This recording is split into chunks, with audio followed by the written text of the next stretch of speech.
नमस्कार, मी Sunita बुरकुल cooking with Sunita बुरकुल मध्ये तुम्हा सर्वांचं खूप खूप स्वागत आहे। आज आपण सांगली भागातील मिरची कसं बनवतात ते बघणार आहोत। हा पदार्थ एकदम गावोगावी बनवला जातो सांगली जिल्ह्यामध्ये। तर आपल्याकडे जसा ठेचा बनवतात तसाच हा तिकडे मिरची असं त्याचं नाव आहे। थोडं ऐकायला वेगळं वाटतं पण खायला तेवढाच चविष्ट लागतो। चला तर मग रेसिपीला सुरुवात करू। बघा इथे मी 20-25 मिरच्या घेतलेल्या आहेत। ह्या मिरच्या तिखट नाही आहे, अशा बारीक आणि लांब अशा पोपटी कलरच्या घ्यायच्या। याच्यात आपल्या दोन प्रकारच्या मिरच्या असतात, जास्त डार्क हिरव्या असतात आणि त्या थोड्या छोट्या असतात, त्या जास्त तिखट असतात। त्या न घेता ह्या घ्यायच्या आहेत। आता आपण ह्या मिरच्या कापायला घेऊ। काय होतं की सातारा साईडला आहे ना, सांगली सातारा साईडला ह्या मिरच्या आहेत ना, इथून अशा कापल्या जातात देठापासून आणि अशा कापून घ्यायच्यात।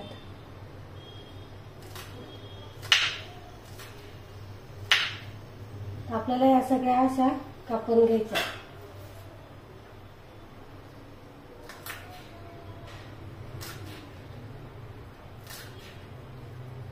देठ नाही कापले तरी चालतं।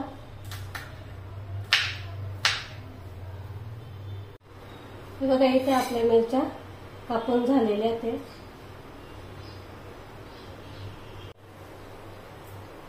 इथे मी शेंगदाणे घेतलेले ते 2 चमचे, 1 चमचा तीळ घेतलेली सफेद, ते आपल्याला भाजून घ्यायचं आहे।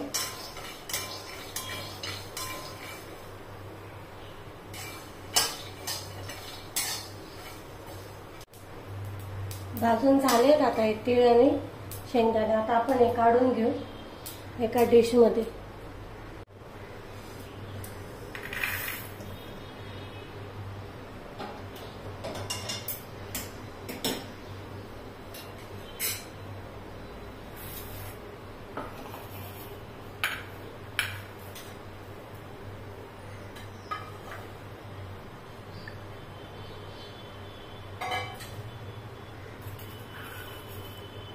एक मिक्सरचं भांडं घ्यायचं, त्याच्यामध्ये आपल्याला तीळ शेंगदाणे 12 ते 15 लसणाच्या पाकळ्या घेतलेल्या आहे मी इथे, 1 चमचा जिरं। आता हे आपल्याला मिक्सरला बारीक करून घ्यायचंय। ते वाटण झालेलं आहे आपलं, हे बघा असं थोडंसं जाडसर दळून घ्यायचंय, जास्त बारीक नाही करायचं आपल्याला हे। इथे मी 2 चमचे तेल टाकलेले आहे। आता आपल्याला याच्यामध्ये मिरच्या आहेत ना, त्या थोड्या परतवून घ्यायच्या आहेत।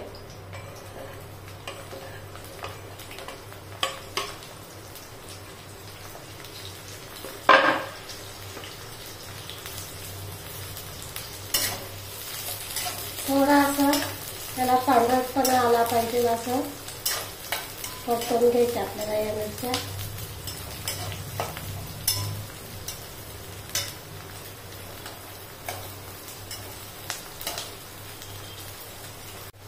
तर यामध्ये आपण थोडं मीठ घालतोय।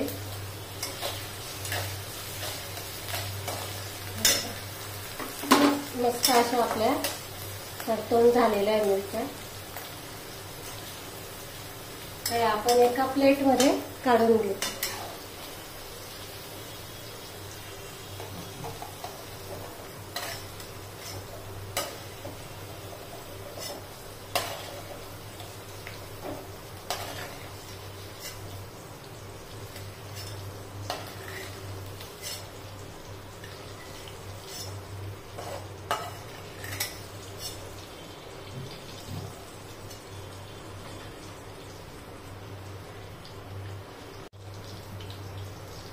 त्याच तेलामध्ये आता मी अर्धा चमचा हिंग टाकते,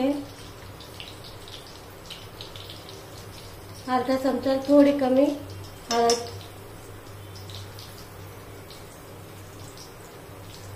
आपण हे जे वाटण करून घेतलंय हे टाकायचं।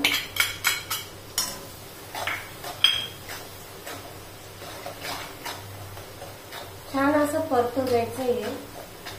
त्याचबरोबर आता आपण इथे मुगाची डाळ घालतोय।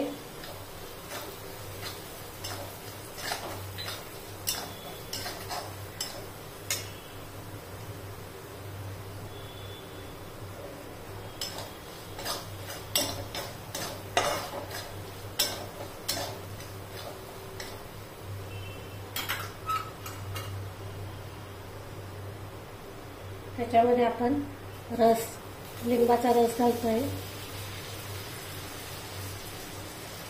या रेसिपीमध्ये लिंबाचा रस थोडा जास्त लागतो.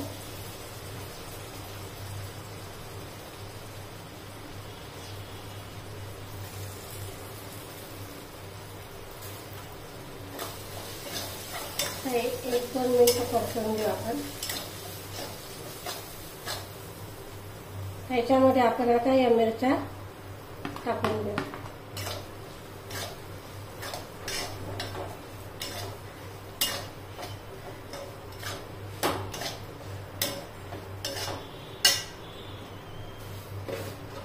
चवीनुसार मीठ टाकायचं, थोडंसं टाकायचं. आपण पहिले मीठ टाकलेलं आहे, वरतून थोडं टाकायचं.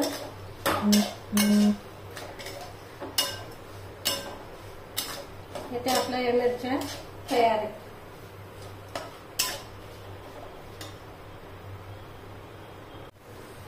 बघा आता आपण एका वाटीमध्ये काढून घेऊ. ह्या मिरच्या तुम्ही बिना फ्रीजच्या 8 ते 10 दिवस आरामशीर टिकतात, खराब होत नाही. या हे बघा मस्त असं तोंडी लावायचा मिरचीचा प्रकार मस्त आपण बनवून तयार केलेला आहे. बघा तोंडाला चव नाहीये किंवा आपल्याला काहीतरी असं चटपटीत खावंसं वाटतंय तर मग ह्या ऑप्शन्स खूप छान आहे. मस्त अशी चटपटीत आणि तिखट मस्त अशी आपली मिरचूची रेसिपी तयार आहे. बघा इथे आपला मस्त असा गोड आंबट असा मिरचू आपला तिखट बनवून झालेला आहे. झणझणीत असा तिखट बनवून तयार होतो हा मिरचू. आपण मिरच्यांचे 2 प्रकार आहेत, ते आपण मी इथं तुम्हाला सांगितलं मिरच्या कोणत्या घ्यायच्या. एकदम परफेक्ट अशी आणि झटपट बनवून तयार होणारी रेसिपी आहे. जर असं तोंडी लावायला जर काही पाहिजे असेल तर हा एक उत्तम पर्याय आहे. तुम्हाला जर व्हिडिओ आवडला असेल तर लाईक करा, शेअर करा आणि सबस्क्राईब करायला विसरू नका. आपण लवकरच भेटू पुढच्या रेसिपीला. तोपर्यंत नमस्कार.